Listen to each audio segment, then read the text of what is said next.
Hello again, and welcome to Quietly Confident Introvert Podcast. I want to start this episode with a key question that I would love you to reflect on while the episode is going on.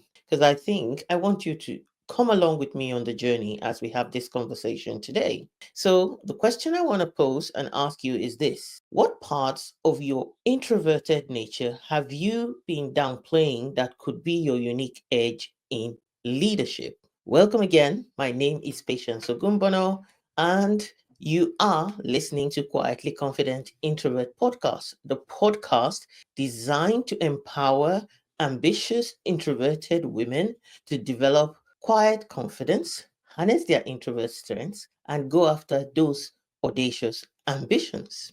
And I want to thank those of you who have subscribed already to my podcast. If you haven't, what are you waiting for? Please subscribe, share, and also when you watch and you feel like it has added value to you, please add some comments. I would love to build a community of people who have conversations around the topics that I'm sharing and talking about on the podcast. Not only that, in in future and not in the very far future, I hope to be bringing in guests who would share their insights with you. So, in the same vein, you can communicate and talk about how those guests have added value to you on the podcast so that I know which of the episodes are really making a difference and do more of the same. Today's topic is very close to my heart, is very important for most introverted women because a lot of times we don't see ourselves as leaders, and it's important. I want to up the level of the way that you see yourself, where it's not just positional, but actually the influence that you have. And so the topic today is how to use your introverted traits to become a confident leader. Because a lot of times we downplay those traits, right? Quietness, keeping to yourself, all those kind of things. They're said with a negative tonality and with negativity. And sometimes we ourselves actually talk those qualities down because they're not qualities that people want to shout about. Or even the fact that you're not shouting is part of why it feels like you are not the one that is the leader in the room. So we want to talk about that. And I want to start by, sharing a story. So recently I was at an event and, there was music, there was a lot of dancing going on, a party basically. And this is the third of the kind of parties that I've attended so far, people turning 50. I'm over 50, as most of you might know. So, again, I talk a lot into the challenges that a lot of middle aged women face. So basically, I was at the party. Like I said, it's the third type of party I'm attending. I've also attended weddings, and I sat down while the music was going on, while people were dancing, and I noticed that one of the my challenges was I really just wanted to watch people dance and enjoy it. And I said, well, you're here to party. Why aren't you partying, patience? And then it occurred to me, actually, it's time to stop trying to party. I wasn't ever a partying young lady when I was in my teens, when I was in my uh, adolescence. I was never a party person. I love music. I love music a lot. I don't like very loud music. So that has its own challenges. But even in parties, we know that the music has to be loud and booming for people to be dancing. While I was deep in those thoughts, it occurred to me that having lived most of my life not really enjoying this, is it compulsory that I'm the life and soul of the party? So I thought to myself, not really. I mean, everybody can play to their personality and have the ability to um, to get involved when they want to get involved and choose not to get involved. The truth is, if in that space there was nobody else playing the part of liveling up the party, I probably would find a way to adapt and help the celebrant celebrate. Because for me, when I go to places, I'm all about the person. I'm all about making sure that I really celebrate the person that has invited me in as many ways as possible.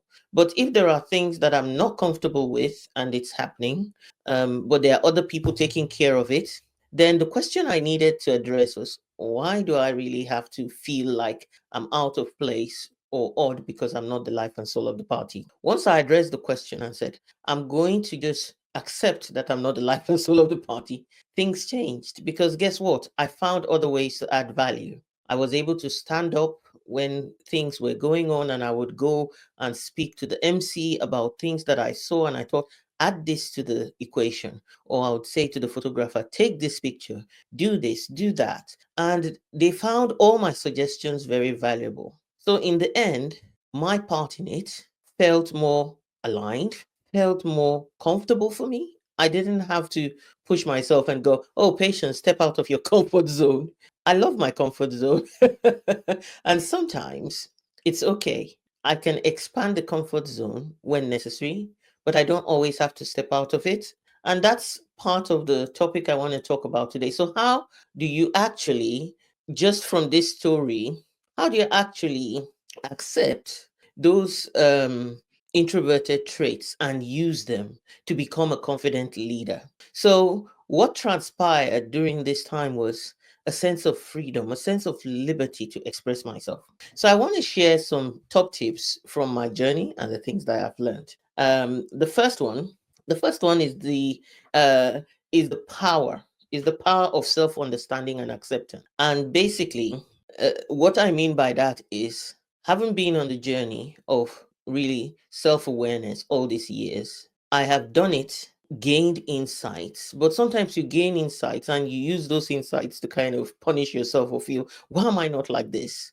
I wish I was so and like so and so person. But over the years, especially more recently, I have tuned into a process of self understanding and a deeper sense of self acceptance.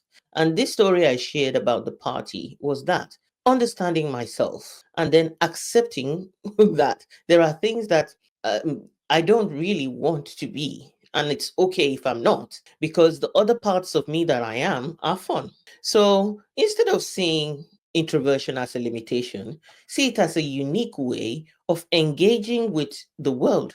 And coming to this realization happens through self reflection, finding out how do I show up in a confident way without looking like somebody else, without being the life and soul of the place, yet also showing that I'm a leader. And sometimes the way to do that is through deep service. Because what a leader gets out of out of being around, out of being present, is actually respect. People respect you, people honor you, especially when you serve wholeheartedly. And of course, in the world, the truth is, whether you like it or not, people will be pushing themselves forward, and in the interim, those will get recognized for what they do.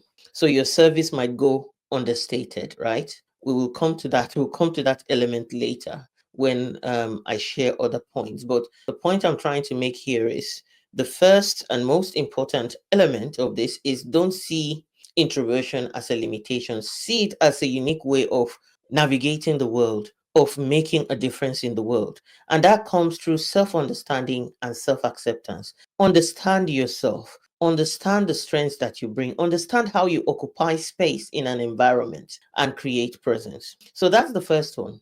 The second one, also, I've already shared as part of the story, is the power of is embracing that power of observation. So, like I said, by not just being involved in how I could move, I could wiggle or anything, which I just enjoyed the dancing and people's dancing. And sometimes when people see you sitting down, they think, oh, maybe it's because she can't dance. The truth is, well, I love dancing, but I have to have, you know, some shots of energy. And then I will get up and maybe a type of music, it would move me, and that's fine. And the rest, I just sit down. And perhaps nobody cares. Sometimes we get worried about things when nobody really cares. But the power of observation, and that power that you have as an introvert is very valuable. Like I said, I made contributions during this time of not wanting to really be the life and soul of the party, but I was able to make sure that the party had elements in it that I felt later on would be valuable to the celebrant. And people appreciated it. And some people thought, oh, why didn't we even think of that in the first place? And I could have just kept quiet, stayed in the background, stayed in the shadows. Maybe it didn't matter. But I have learned that power of observation, not everybody has it, because people are busy thinking about what others think about them. They're busy. Some introverts are busy trying to shun the limelight. Some extroverts are busy trying to just have a great time. So you have to choose how you use this power, because introverts have it a lot more than extroverts. It is what it is. It is part of the personality trait that because you're more quiet, you're more inward looking or inward, you can see things and start to really think about them more deeply. So basically, when you see things, when you look at things, um, just know that you have the power to observe what others are not observing. How does that help in a leadership scenario? Well, in meetings, people might try to be talking all over each other, might try to be putting themselves forward in the conversation to be noticed. But you can be deep in your thought, observing people, observing their body language, observing a lot that is going on, taking it in. And in the process, you might find that you see things that others wouldn't see. Or, you know, you have been quiet in the office and you wait for the opportunity to share all your observations, because that quietness allows you to observe a bit more than others would. And it's a great leadership trait when you come up with things that others wouldn't have recognized or wouldn't have seen. People immediately take notice and think, oh, actually, we need her help here because we would have missed this point. So I've made that point, that's a trait that you can use. And the awareness can give you a deeper understanding of others, and it enables you to anticipate needs. And it also, that power of observation can help you to build strong connections. Now, what I want to say is that charity begins at home, right? Observing other people is one thing. Observing yourself is very powerful too, because leadership begins with you. Um, Leadership starts with you.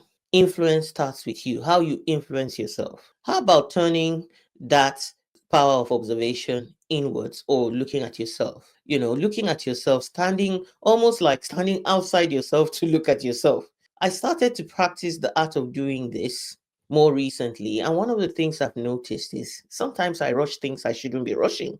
And I'm thinking, Patience, what is the motivation? Why are you rushing this? Why do you need to rush it? But I wouldn't have noticed that if I did not self observe. So, self observation is a thing. And I think it's a great trait that introverts have, especially to develop your strengths, to develop your capabilities as a leader.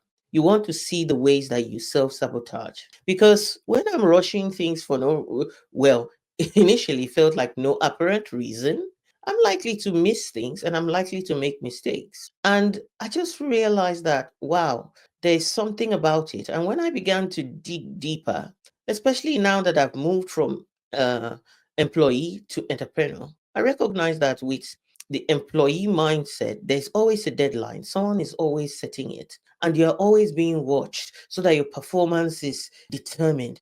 And there's always a stress that is attached to all of that. Those are good disciplines. But now I'm an entrepreneur. And the ways of working needed to be more fluid, needed to flow.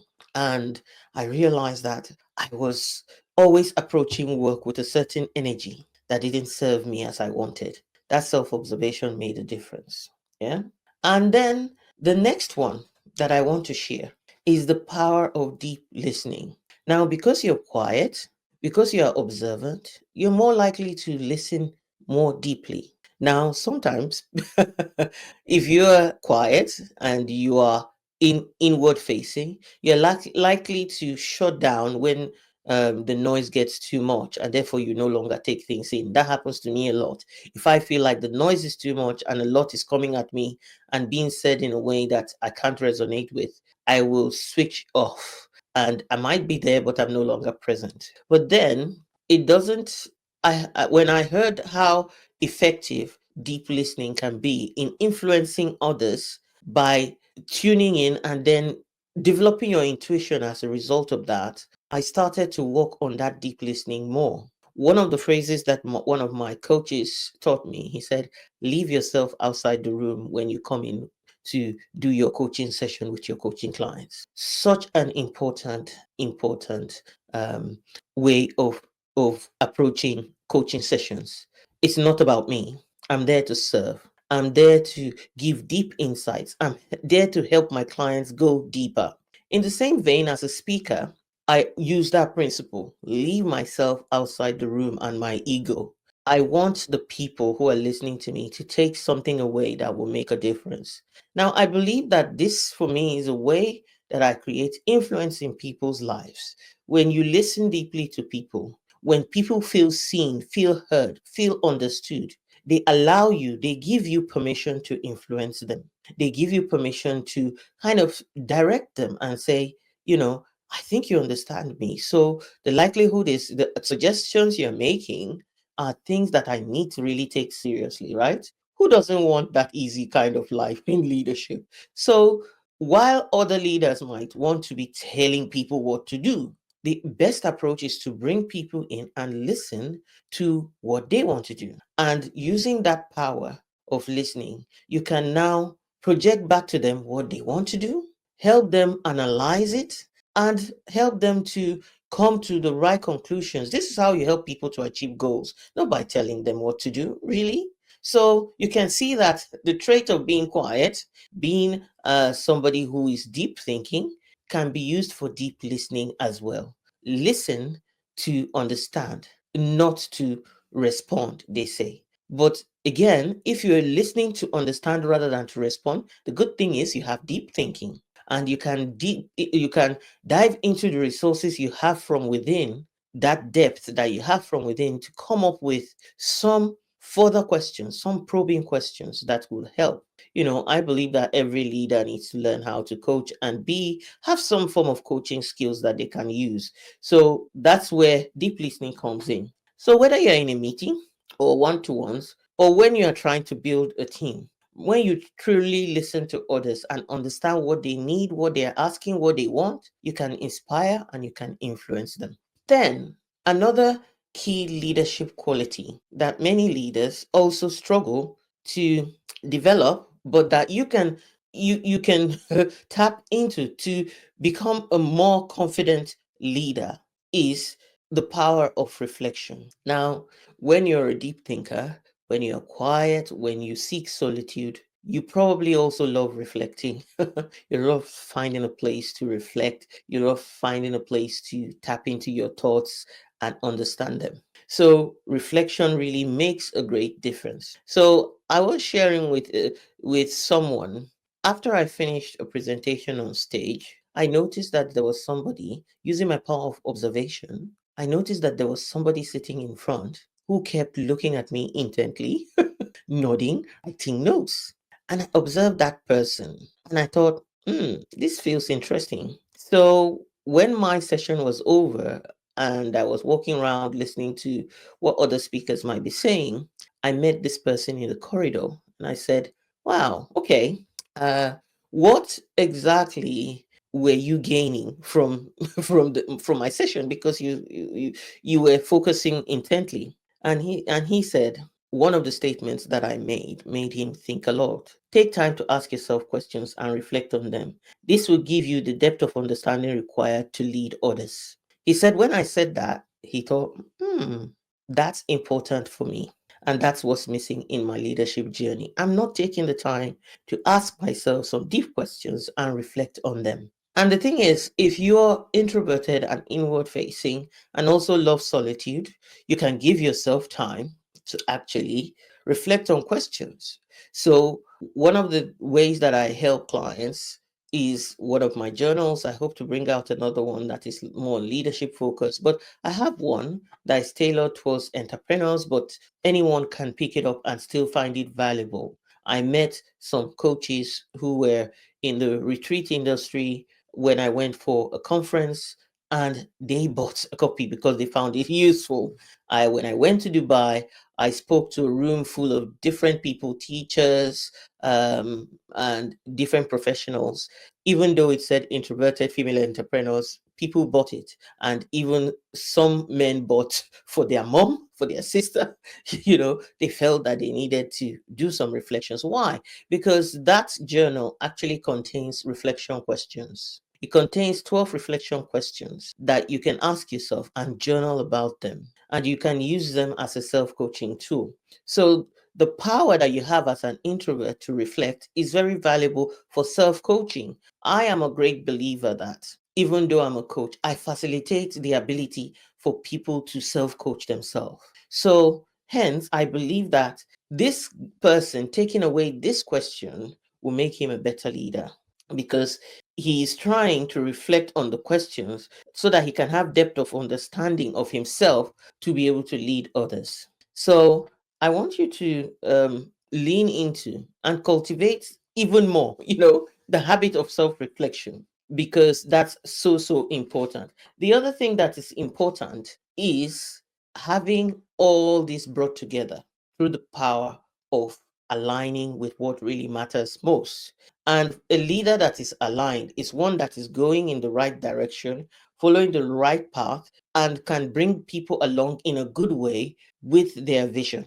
So, whether it's the power of self acceptance and self understanding, or whether it's the power of self observation, whether it's using the power of deep listening, whether it's using the power of reflection, it all leads to having great alignment with yourself, with your values, with what matters most in the world, so that you will be able to not only live in accordance with those values, you will also be able to share from that place of alignment what matters most to you, the impact that you're creating in the world, and the things that you want to see change in the world. How does that help with leadership? Well, when you share a vision or you share a mission, people are able to resonate with it because there is depth that is coming from that conversation that you're having with them, a depth of insight, a depth of understanding, and you're going to apply the ability to listen. So you feel more aligned with yourself, you feel more aligned with your purpose, your values, you feel more in control. And what does this exude as you move around the world? Confidence, quiet confidence. Now, quiet confidence can be loud because you wear it, you wear it just like the color that I'm wearing today is blue and very bright. Quiet confidence is something that you wear and you take upon yourself, and you know that you are fine in whatever space you find yourself. So why am I sharing all these tips? Because a lot of times introversion is one treated as a negative thing. So some introverts don't even want to be called introverted. They're like, I used to be introverted, now I'm cured.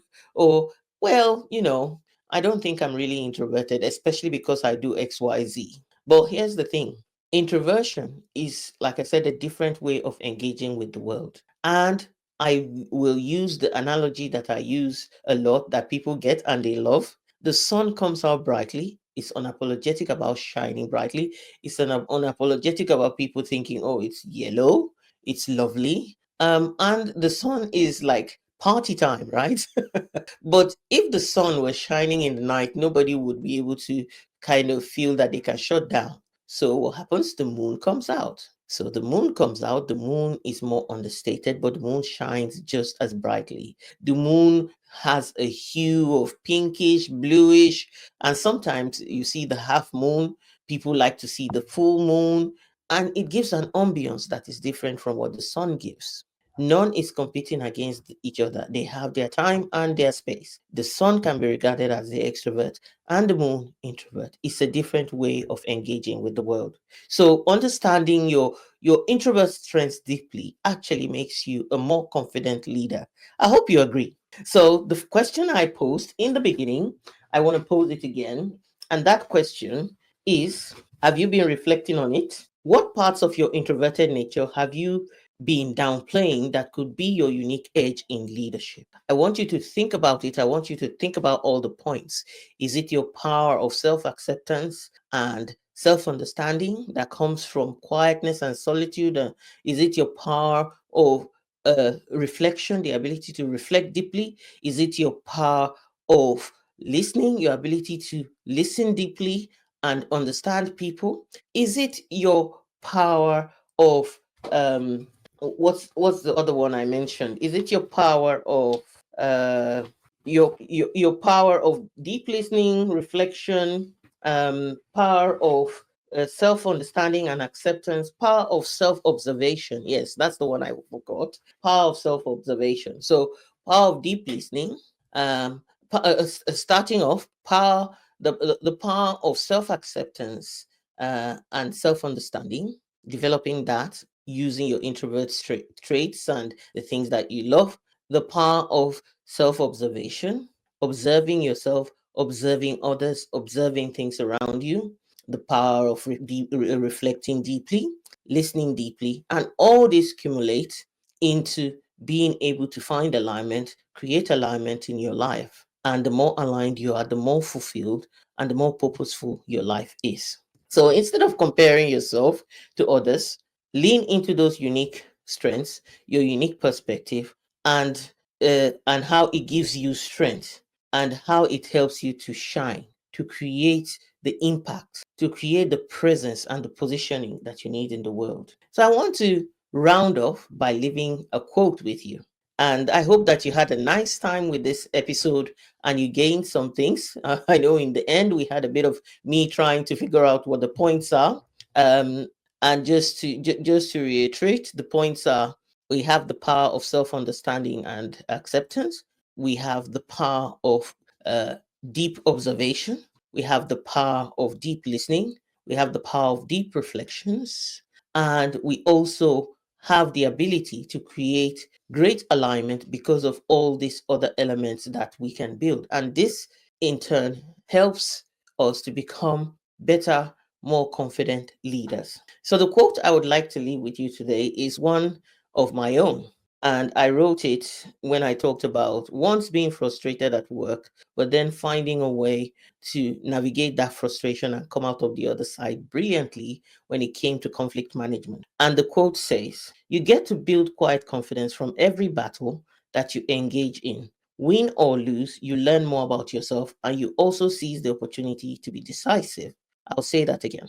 You get to build quiet confidence from every battle that you engage in. Whether you win or lose, you learn more about yourself and you also seize the opportunity to be decisive. So the point is, when you're trying to develop your leadership skills, engage in the struggle that comes with developing your introvert strengths, developing an understanding of who you are. Because when you're engaging in that, you are really strengthening your identity, your personality, and how you can use that to engage with the world differently but still impactfully. So go out there and make an impact. And if you are yet to subscribe, I still want to encourage you, subscribe. Thank you for listening. And all I want to say is stay quietly, confidently introverted. Take care. God bless. Thank you for tuning in to another episode of Quietly Confident Introverts. If you found today's discussion valuable, please subscribe, rate, review, and share the podcast with others. Your feedback fuels our mission to empower introverted women leaders. Remember, you can also connect with me, Patience Ogunbona, at The Visionary Introverted Woman, where we are dedicated to helping you discover your inner strength and lead with purpose. Stay true to your vision. Embrace your introverted superpowers and let's make a lasting impact together. Until next time, stay confidently introverted.